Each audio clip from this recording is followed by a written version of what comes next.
वालेकुम अज़ीज़ तलबा। आज का हमारा मौजू है ग़ज़ल मीर की तशरीहात। तशरीह करने के तरीके कार पर गौर करते हैं। शेर के मुश्किल अल्फाज सबसे पहले लिखे जाते हैं, हवाला शायर, तारुफ़ शायर, फिर उसके बाद मफ़हूम शेर यानी कि उसका बुनियादी तसव्वुर जो है शेर का वो लिखा जाता है, फिर तशरीह की जाती है, फिर आखिर में उस तशरीह की मुनासबत से मुमासिल शेर लिखा जाता है। इन सब चीज़ों से पहले तारुफ पे नज़र करते हैं। आपकी पैदाइश 18 मई 1723 है, जबकि वफ़ात 22 सितंबर 1810 है। आपका नाम मोहम्मद तक़ी था, जबकि तखल्लुस मीर।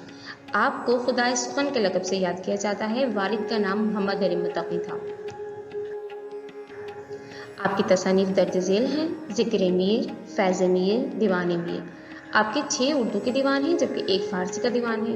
नकातुश शोरा आपका तस्करा है। दरियाए इश्क आपकी मसनवी है। मौखूर ज़िक्र आपने अपने बेटे के लिए लिखी थी। गज़ल की जानिब आते हैं। सबसे पहला शेर यानी कि मतला। रही न गुफ्त मीर दिल में दास्तां मेरी, ना इस दयार में समझा कोई ज़बां मेरी। ना गुफ्ता कहते हैं ना कही हुई बात, दयार कहते हैं शहर को। ये हवाला शायर देखिएगा, दर्ज बाला शेर मीर तक़ी मीर की गज़ल से लिया गया है। मफ़हूम शेर पे आते हैं, यानी कि क्या अहम बात की गई है। मीर कहते हैं कि मेरे दिल में पूरी दास्तां पोशीदा है, मगर अफसोस दुनिया वालों ने मुझे समझा ही नहीं, मेरी कदर ही नहीं की। यानी मीर की शायरी इनकी हयात का आईना थी जो कोई ना समझ सका। तशरीह जब आप करेंगे इस चीज़ को तफसील से कैसे आप लिखेंगे कि मीर तक़ी मीर अपनी नाकदरी पे जिक्र करते हुए कहते हैं कि मेरे दिल में मेरी पूरी कायनात की, मेरी हर बात की जो मेरे साथ गुजरा वो सब पोशीदा रहा। अगर मैंने उससे बयां किया भी है तो वो शायरी की सूरत में बयां किया है, लेकिन शायरी की जो ज़बान है यानी जो दिल की ज़बान थी वो कोई नहीं समझ सकता, क्योंकि दुनिया ने इसको सतही मायनों में लिया। और मेरी जो शायरी है वो अवाम ख़ास में मकबूल तो अगरचा हुई है, लेकिन उसका मकसद यानी उसका जो तसव्वुर था, उसकी जो अहम बात थी, बुनियादी बात थी, वो कोई नहीं समझ सका। तो लिहाजा दुनिया वालों ने मेरी कदर नहीं की, इस बात पे वो अफसोस कर रहे हैं। मुमासिल शेर देखिएगा। दास्ताने गम की शायर बयां कर गया, लफ्ज़ की देख जादूगरी रह गई। रोज़ीना शायरा है, ये उनका शेर है। बरंग सूत जर्स तुझसे दूर हूँ तन्हा, खबर नहीं है तुझे आह कारवां मेरी। जर्स कहते हैं घंटी को, सोत कहते हैं आवाज़ को। मफ़हूम शेर देखिएगा। मीर कहते हैं कि घंटी की आवाज़ की तरह अपने महबूब को हर कोहो दश्त में ढूंढ रहा हूँ, मगर अफसोस इसके काफ़ी तक मेरी आवाज़ नहीं जाती। मैं इसको शेर को ज़रा समझेगा। ये शेर जो है वो काफ़ी थोड़ा सा टेक्निकल हिसाब से है। वो कहते हैं कि बरंग जोस्त यानी एक आवाज़, सोत मैंने जैसे आपको बताया आवाज़ को कहते हैं, जर्स कहते हैं घंटी को। वो कहते हैं पहले दौर में ये होता था कि काफ़िले से आगे 2-3 ऊँट होते थे जिसके गले में घंटी बांधी जाती थी। जब वो ऊँट आगे आगे चलते तो पीछे से घंटी की आवाज़ से काफ़िले जो आगे वाली जो कौम थी या आप कह लें वहाँ के रहने वाले लोग थे, वो जान जाया करते थे कि पीछे कोई काफ़िला आ रहा है। तो फिर वहाँ पे वो काफ़िला आकर ठहरता, उसके लिए जगह बनाई जाती।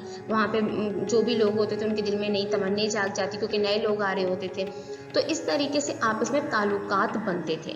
तो मीर तक़ी मीर कह रहे हैं कि मैं भी उस ऊँट के गले में बंधी हुई घंटी की मानिंद दूर चला हुआ चला जा रहा हूँ, लेकिन जो पीछे आने वाला काफ़िला है ना तो उसको खबर है मेरी, ना ही उसको खबर है जहाँ तक मेरा काफ़िला पहुँचने वाला है। तो अफसोस महबूब तक मेरी आवाज़, दिली आवाज़ नहीं पहुँच रही। गुम रहा हूँ तेरे ख्यालों में, तुझको आवाज़ उम्र भर दी है। अहमद मुश्ताक साहब का ये शेर है। इसी दौर रहा असल मुद्दा जो था, गई ये उम्र अजीज़ आह रायगा मेरी। मुद्दा कहते हैं मकसद को, रायगा यानी बेकार। तो मफ़हूम शेर देखिएगा। कहते हैं मीर कि मैं दुनिया के मामलात में इतना उलझ गया कि अपने असली मकसद को भूल गया। अफसोस मेरी ज़िंदगी ज़ाया गई। देखिए, इंसान को अल्लाह ताला ने किसी मकसद के तहत पैदा किया होता है, और इंसान को इस कायनात में आके, इस दुनिया में आकर यही काम करना होता है कि वो अपने असल जो जिस मकसद के लिए वो भेजा गया है उसको ढूंढे, उसकी तलाश करे, और जब वो मिल जाए तो उसके तहत अपनी ज़िंदगी गुजारे और अपनी आखिरत की तैयारी करे। मीर तक़ी मीर इसी जानिब इशारा करते हुए कहते हैं कि जो मेरा असल मकसद था मेरे भेजे जाने का इस दुनिया में, वो मैं भूल गया। मेरी उम्र जो मैंने वैसे ज़ाया गुजार दी, ये कर लिया, वो कर लिया, इश्क कर लिया, रोज़गार कर लिया, اس کے ساتھ میری بھڑ گئی اور اس کے ساتھ دوستی ہو گئی. تو یہ سب چیزیں جو ہوتی ہیں وہ انسان کے کسی طور کام نہیں آتی. لہٰذا جو اصل معاملہ تھا میرا، جو اصل مقصد تھا، اس سے ہٹ گیا. افسوس میری جو زندگی ہے وہ رائے گا گئی. تو اب تو کوئی ہاتھ آنے سے رہا چیز.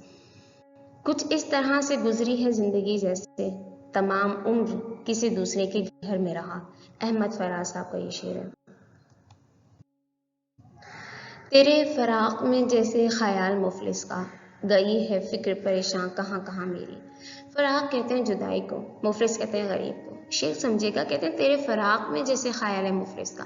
فراق میں یعنی تیری جدائی میں، محبوب سے مخاطب ہوں کہ تیری جدائی میں.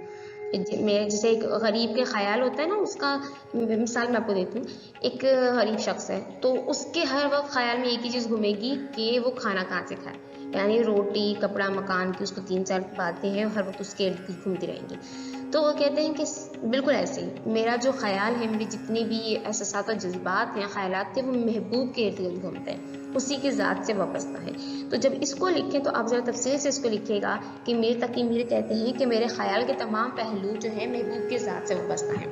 جیسے کہ ایک غریب ہر وقت معاشی حالات کے بارے میں سوچتا رہتا ہے، تو میں اس چیز سے نکل کے کہیں نہیں جا سکتا، بلکہ اس میں اور گہرائی کے ساتھ ڈوبتا چلا جاتا ہوں.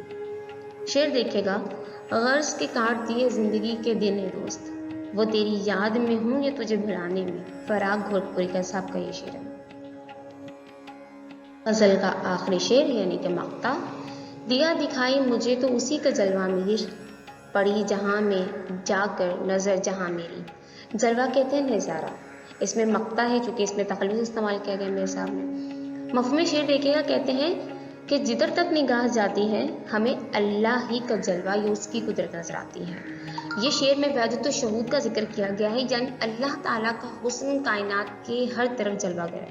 تو یہ کہتے ہیں کہ جہاں جہاں میں نظر کروں، کائنات میں، آسمان میں دیکھوں، زمین میں دیکھوں، دریاؤں میں دیکھوں، دشت میں دیکھوں، صحراؤں میں دیکھوں، انسانوں میں دیکھوں، یا علم میں دیکھوں، یا جہاں کہیں بھی میری نظر جا سکتی ہے، ایک انسان کی جہاں تک پہنچ ہو سکتی ہے، اسے کائنات کے ذرے ذرے میں اللہ ہی کی قدرت دکھائی دیتی ہے. مثال کے طور پہ انسان اس دنیا سے اوپر چلا جائے، یعنی اسپیس میں چلا جائے، اس سے اوپر چلا جائے، تب بھی اسے پوری کائنات میں اللہ ہی دکھے گا.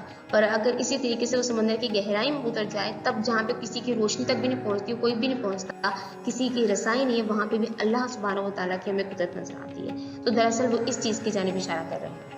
مماثل شعر دیکھے گا. میر درد صاحب کا یہ شعر ہے. جگ میں آ کر ادھر ادھر دیکھا، تو ہی آیا نظر جدھر دیکھا. شکریہ.